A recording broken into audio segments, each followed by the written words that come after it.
दोस्तों, electronics world के इस नए वीडियो में आपका पुनः स्वागत करता हूं। आज के इस वीडियो में हम इंडक्शन कुकर के यूनिवर्सल बोर्ड से यह समझेंगे कि यूनिवर्सल बोर्ड जो हम इंडक्शन कुकटॉप में चेंज करते हैं या इंडक्शन कुकटॉप में जो भी बोर्ड लगकर आती है, हर कंपनी की बोर्ड अलग अलग आती है, उस बोर्ड की बनावट कैसी होती है और उसमें आने वाले मुख्य खराबी क्या है और उस खराबी का निराकरण हम कैसे करेंगे। इसके अलावा इंडक्शन बोर्ड की जो कार्यशैली है वो किस तरीके से तैयार की जाती है, बोर्ड किस तरीके से काम करता है, इन सभी बातों पर एक मोटी जानकारी इंडक्शन कुकटॉप के बोर्ड पर हम समझेंगे। इस बात को समझने के लिए आज हमने किंग डेज़ल कंपनी की ये इंडक्शन यूनिवर्सल बोर्ड को लिया है। इस यूनिवर्सल बोर्ड के द्वारा ही हम तमाम बातों को समझेंगे और अगर इसमें किसी तरह की कोई भी प्रश्न आपकी रहे तो आप लोगों से विनम्र अनुरोध है कि आप हमारे कमेंट पर जाकर अपना सवाल रख सकते हैं। मैं कोशिश करूंगा कि आपके हर सवाल का जवाब मैं दे सकूं। आइए वीडियो शुरू करते हैं।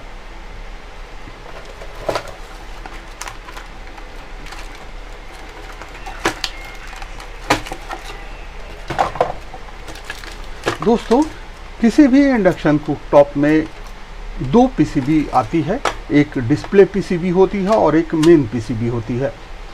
इस मेन पीसीबी और डिस्प्ले पीसीबी के द्वारा ही हम इंडक्शन कुकर को इस्तेमाल में लेते हैं और अपने किसी भी भोजन को तैयार करते हैं।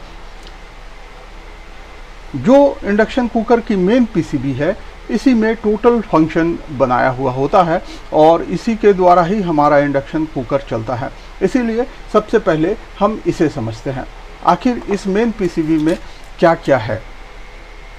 इसके लिए इसकी रैपर को मैं फाड़ दे रहा हूं। पहले दोस्तों, ये हमारी मेन पीसीबी है। मेन पीसीबी में जो सेक्शन बनी होती है उसमें पावर सप्लाई की दो सेक्शन रहती है। उसके अलावा एक माइक्रो कंट्रोलर आईसी की सेक्शन होती है जो कि पूरे पीसीबी को कमांड करती है। उसके अलावा एक आईजीबीटी सेक्शन होती है जो कि इलेक्ट्रोमैग्नेटिक फोर्स जनरेट करने में अपना योगदान देता है। और उसके अलावा एक पीडब्ल्यूएम की सेक्शन होती है जो कि पल्स जनरेट करती है आईजीबीटी को स्विचिंग कराने के लिए। ये कुल 4 सेक्शन के सम्मिलित रूप से ही इस पीसीबी को बनाया जाता है।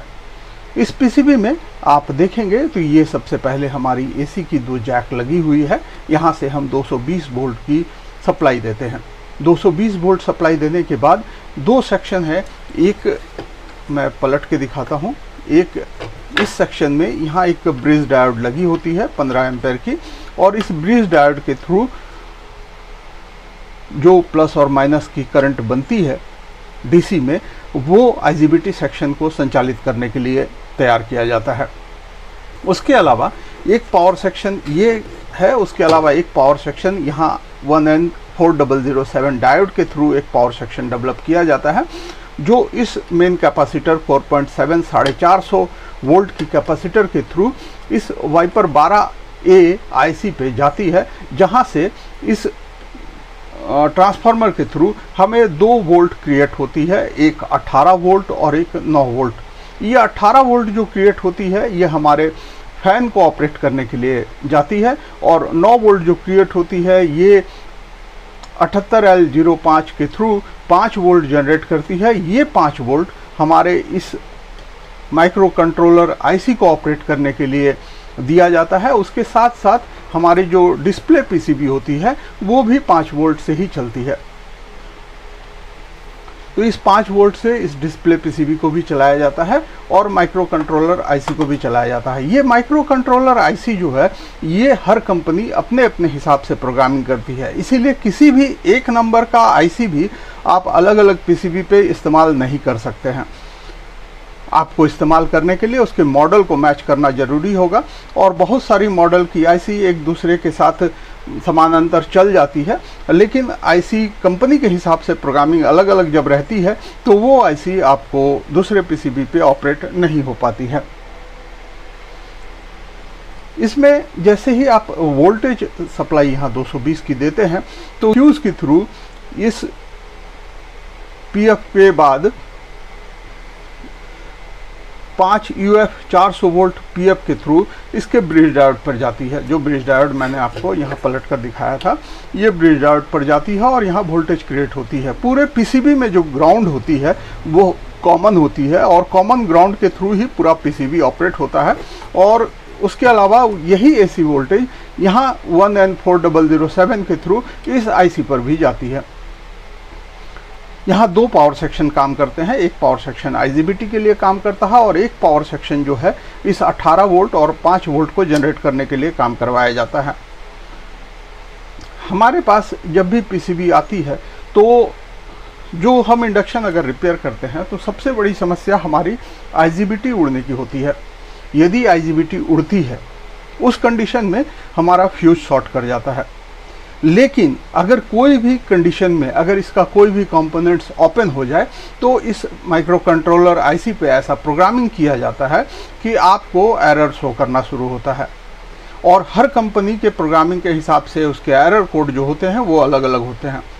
अब एरर कोड के हिसाब से आपके सामने प्रॉब्लम आता है। उस प्रॉब्लम के हिसाब से आप ये समझ सकते हैं कि आपको किस सेक्शन को चेक करना है। किसी भी सेक्शन में आए खराबी से आपके आउटपुट में ही प्रॉब्लम आना है। आपकी जो आउटपुट है जिसमें आप किसी भी बर्तन को हीट करते हैं वो हीटिंग की प्रक्रिया बंद हो जाती है और वही प्रॉब्लम आपको सर्च करना पड़ता है कि किस सेक्शन से आए खराबी के कारण यह हो रहा है। बेसिकली जो सबसे बड़ी समस्या हमारे सामने आती है वो आईजीबीटी की समस्या आती है। इसमें जो आईजीबीटी लगी होती है वो वोल्टेज के हिसाब से इसकी आईजीबीटी की एम्पियर की लेवल कम और बेसिक की जाती है। साधारणतः आप हाई एम्पियर की आईजीबीटी कहीं भी इस्तेमाल कर सकते हैं, कम वाट के पीसीबी में भी इस्तेमाल में ला सकते हैं, कोई समस्या नहीं होती है। लेकिन कहीं कहीं कभी कभी आपको आईजीबीटी भी मैच करना पड़ जाता है, वो बहुत कम होता है। लेकिन आईजीबीटी जब भी उड़ती है तो ये इसकी गेट की पिन है, ये आपकी कलेक्टर की पिन है और ये एमिटर की पिन है। एमिटर की जो पिन है वो ग्राउंड पे रहती है और कलेक्टर पे आपको फुल वोल्टेज शो होता है। जब भी आईजीबीटी उड़ती है तो आप इसके मल्टीमीटर के एक पिन को ग्राउंड में कर इसके गेट पर वोल्टेज ज़रूर चेक कीजिए।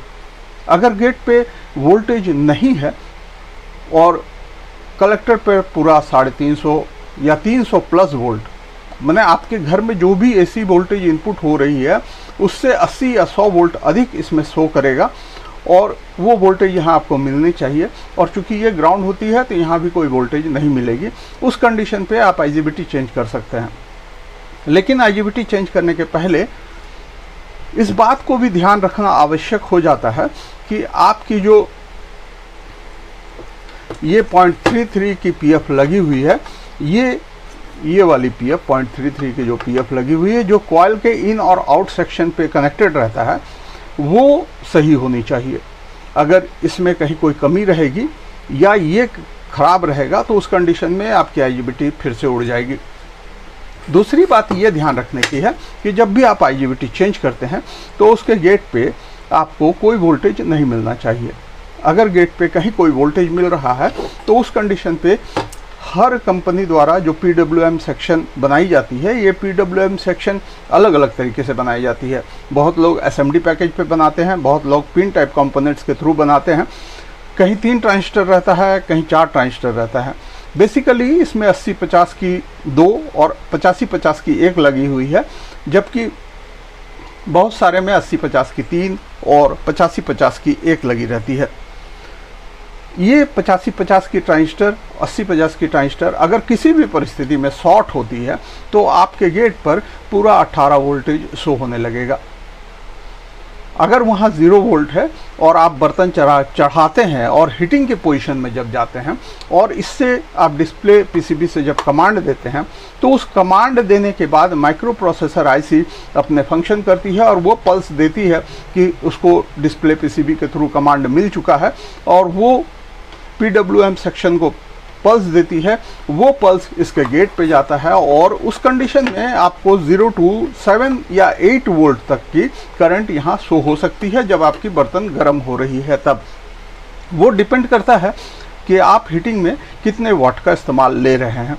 आप जितनी वाट का इस्तेमाल लेंगे माइक्रो प्रोसेसर आईसी उसी हिसाब से इसको पल्स देगी और उस पल्स के हिसाब से ये यहाँ वोल्टेज क्रिएट करेगी, तब जाकर इसका जो IGBT का एमीटर और कलेक्टर पॉइंट है ये स्विचिंग करेगी और इस स्विचिंग के थ्रू ही इसके कॉइल पे इलेक्ट्रोमैग्नेटिक फोर्स जनरेट होगा जो टेम्परेचर बनाने का काम करेगा।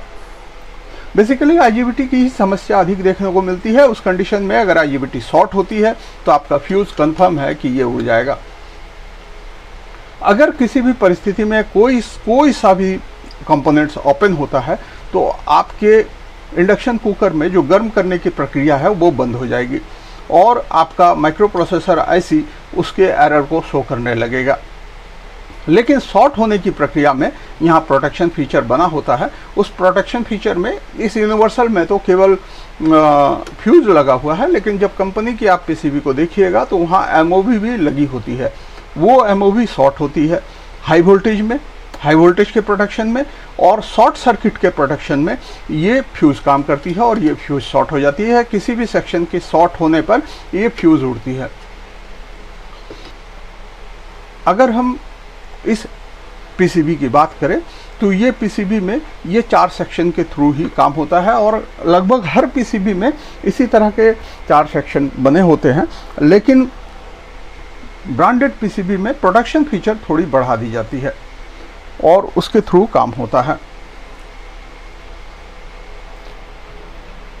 एक चीज़ मैं बताना चाह रहा था कि जैसे एसी की 220 वोल्ट आप इन करते हैं और आपके IGBT के कलेक्टर पॉइंट पे अगर 220 से +80 या +100 दैट मीन्स 300 प्लस वोल्ट अगर आपको यहाँ नहीं मिल रहा है, उस कंडीशन में ये 5 UFD की जो PF कैपेसिटर है 5 UF की, ये ख़राब होने की संभावना रहती है। इसको चेंज करने से आपकी वोल्टेज जो है वो इंक्रीज़ कर जाएगी। अगर वोल्टेज इंक्रीज़ नहीं कर रही है तो उसके लिए ये PF जिम्मेवार होता है।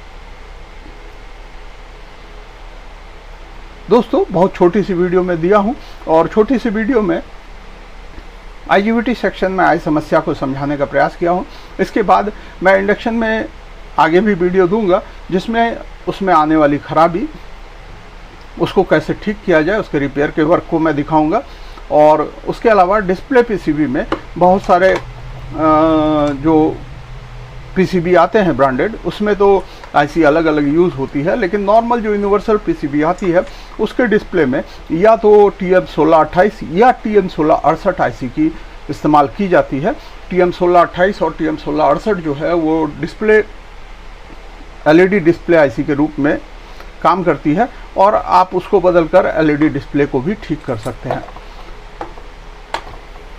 और इस तरह की आईसी जो कि माइक्रो कंट्रोलर आईसी होती है, इसकी प्रोग्रामिंग की हुई आईसी तो बाज़ार में नहीं मिलती है, ब्लैंक आईसी आपको मिल जाती है। यदि आप इस पर प्रोग्रामिंग कर सकते हैं तो उस कंडीशन में आप इस आईसी को भी चेंज कर सकते हैं, या दूसरे पुराने पीसीबी से सेम मॉडल से भी आप इस आईसी को निकालकर चेंज कर सकते हैं। दोस्तों, आज की वीडियो में बस इतना ही। आने वाले वीडियो में मैं इंडक्शन से संबंधित और भी समस्याएं और उसका निराकरण आपको बताऊंगा। इसके अलावा आप किसी तरह की और कोई वीडियो अगर हमसे चाहते हैं तो हमारे कमेंट सेक्शन पे ज़रूर बताएं। और अगर आपको हमारी वीडियो अच्छी लगती है तो आपसे विनम्र निवेदन है कि आप हमारे वीडियो को लाइक करें, हमारे चैनल को सब्सक्राइब करें और बेल आइकन के ऑल नोटिफिकेशन पे ज़रूर क्लिक करें ताकि हमारे द्वारा अपलोड की गई वीडियो की पहली नोटिफिकेशन आपको प्राप्त हो। धन्यवाद दोस्तों, आपका दिन शुभ हो।